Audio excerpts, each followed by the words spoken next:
Banking stocks की तो हमने इस चैनल पर बहुत बात की है, लेकिन चलिए आज कुछ नॉन बैंकिंग फाइनेंशियल कंपनीज की बात करते हैं और देखते हैं ऐसे कौन से एनबीएफसीज है इंडिया में जिनका फ्यूचर ब्राइट रहने वाला है। मैं आदित्य अयंगार स्वागत करता हूं आपका मास्टर द मार्केट में एंजल वन की सीरीज, जो यहां हर संडे सारे कॉम्प्लेक्स फाइनेंशियल जार्गन को सिंप्लीफाई करती है ताकि आप एक इन्फॉर्म्ड इन्वेस्टमेंट डिसीजन ले सके।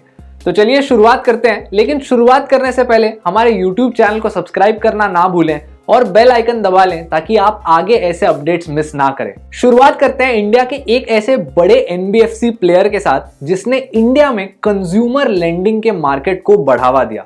मैं बात कर रहा हूं बजाज फाइनेंस की। देखिए, ये एक ऐसी कंपनी है जिसकी वजह से आज आपको फ्रिज पे लोन मिलता है, फोन पे लोन मिलता है, गाड़ियों पे लोन मिलता है इतना इजीली। इस कंपनी का रेवेन्यू 32% कंज्यूमर लेंडिंग से आता है, 31% होम लोन से, 13% स्मॉल एंड मीडियम एंटरप्राइजेस के फाइनेंसिंग से और बाकी का 10% रूरल लेंडिंग और 6% कमर्शियल लेंडिंग से आता है। कंपनी ने कंसिस्टेंटली पिछले 5 सालों में 17.5% का रिटर्न ऑन इक्विटी जनरेट किया है और 10.3% का return on capital employed. Companies की जो फाइनेंसिंग मार्जिन है, यानी कि फाइनेंशियल कंपनीज के सेंस में हम ऑपरेटिंग मार्जिन को फाइनेंसिंग मार्जिन कहते हैं, वो कंसिस्टेंटली 27% से 34% के बीच में रही है। प्लस कंपनी का जो ट्रैक रिकॉर्ड है वो भी काफी सक्सेसफुल रहा है। पिछले 5 सालों में कंपनी के सेल्स 26% से ग्रो हुए हैं और अर्निंग्स 31% से। लेकिन अब देखिए, बजाज फाइनेंस जो है वो एक काफी मैच्योर कंपनी है, यानी कि इनके पास ऑलरेडी बहुत सारा मार्केट शेयर है जो इन्होंने एक्सप्लॉइट कर दिया है। तो इतना मार्केट शेयर लेने के बाद अगर हम यही सेम ग्रोथ इस कंपनी से एक्सपेक्ट करेंगे तो वो थोड़ा इम्प्रैक्टिकल हो जाएगा। प्लस कंपनी की जो वैल्यूएशन है वो करंटली थोड़ी एक्सपेंसिव है, तो अगर ये वैल्यूएशन आगे जाके कम होती है तो we can say that Bajaj Finance can be a good option to look at. Now coming to the second company, that is Bajaj Finserv. ये बजाज फाइनेंस की पेरेंट कंपनी है। यहाँ पे 45% जो रेवेन्यू है वो लेंडिंग से आता है, 53% आता है इंश्योरेंस से और बाकी का 2% जो है वो आता है इन्वेस्टमेंट इनकम से, यानी कि ये कहीं पैसे इन्वेस्ट करते हैं तो डिविडेंड से जो आता है, अगर कोई इन्वेस्टमेंट बेचते हैं तो वहां से जो आता है। यहां पर भी अगर हम ट्रैक रिकॉर्ड की बात करें तो वो बजाज फाइनेंस की तरह सिमिलर है। कंपनी ने कंसिस्टेंटली 5 इयर्स में सेल्स 23% से ग्रो किए हैं और अर्निंग्स 15% से। लेकिन अब देखिए, जो रेवेन्यू मिक्स है वो काफी अलग है। कंपनी ऑलमोस्ट आधा रेवेन्यू इंश्योरेंस से कमाती है।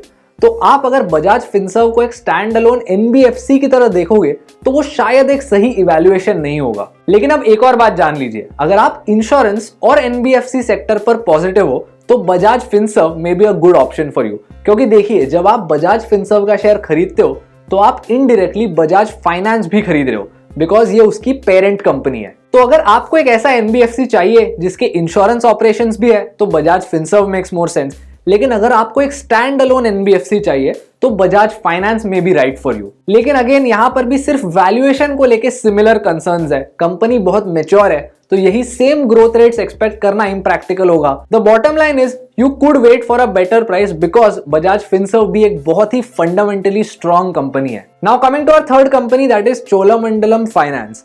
ये company mainly loan against property, loan against vehicles और होम लोन में काम करती है। इनके फाइनेंशियल्स में हर एक की रेशियो में एक इंप्रूवमेंट आई।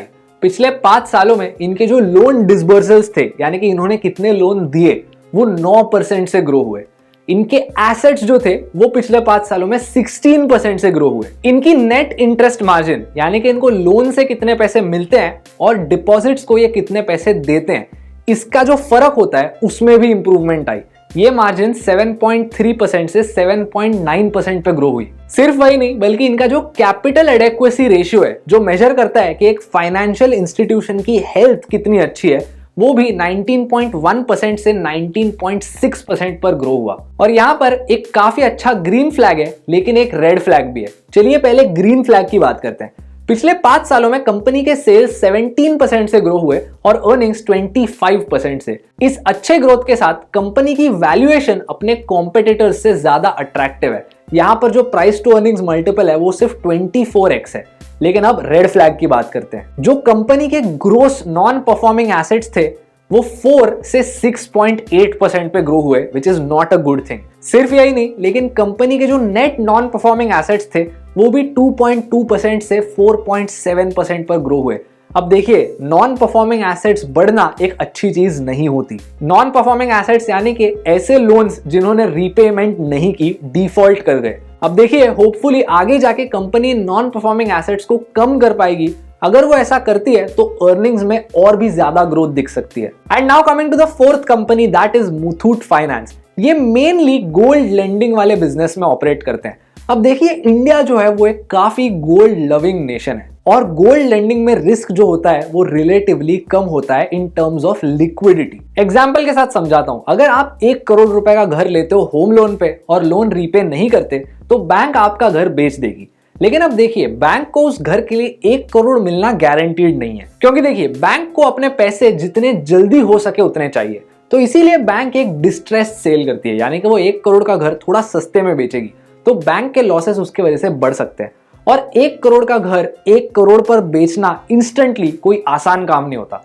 लेकिन अगर आप गोल्ड की एग्जांपल देखो तो गोल्ड के लिए आपको हमेशा गोल्ड का मार्केट प्राइस मिल जाता है और गोल्ड एक घर से बहुत ज्यादा लिक्विड होता है, यानी कि उसको आसानी से बेचा और खरीदा जा सकता है। तो इसीलिए बैंक जो होती है वो अपना रिस्क गोल्ड के सेंस में काफी कम कर देती है। तो इसीलिए अगर आप मुथूट फाइनेंस की तरह एक गोल्ड लेंडिंग बिजनेस हो तो आपको गोल्ड के प्राइस का रिस्क घर की तरह नहीं होता, आप उसको आसानी से बेच और खरीद सकते हो। प्लस जब आप गोल्ड लोन देते हो उस पे आपको इंटरेस्ट भी मिलता है। तो ऐसा बिजनेस बिल्ड करके ही मुथूट फाइनेंस ने अपने अर्निंग्स पिछले 5 सालों में 27.3% पे ग्रो किए और सेल्स 15% पे। सिर्फ यही नहीं बल्कि मुथूट फाइनेंस की वैल्यूएशन भी काफी अट्रैक्टिव है at just 11 times of earnings. Plus company अपने पूरे प्रॉफिट का 26% आपको पे करते हैं as a dividend.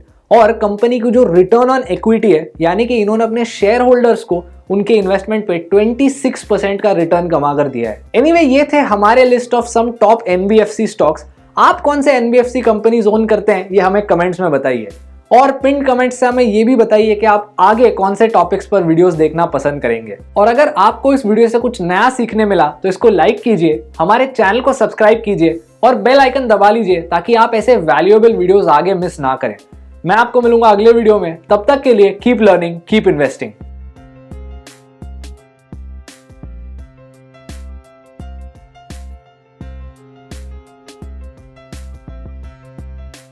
Investments in securities market are subject to market risks. Read all the related documents carefully before investing.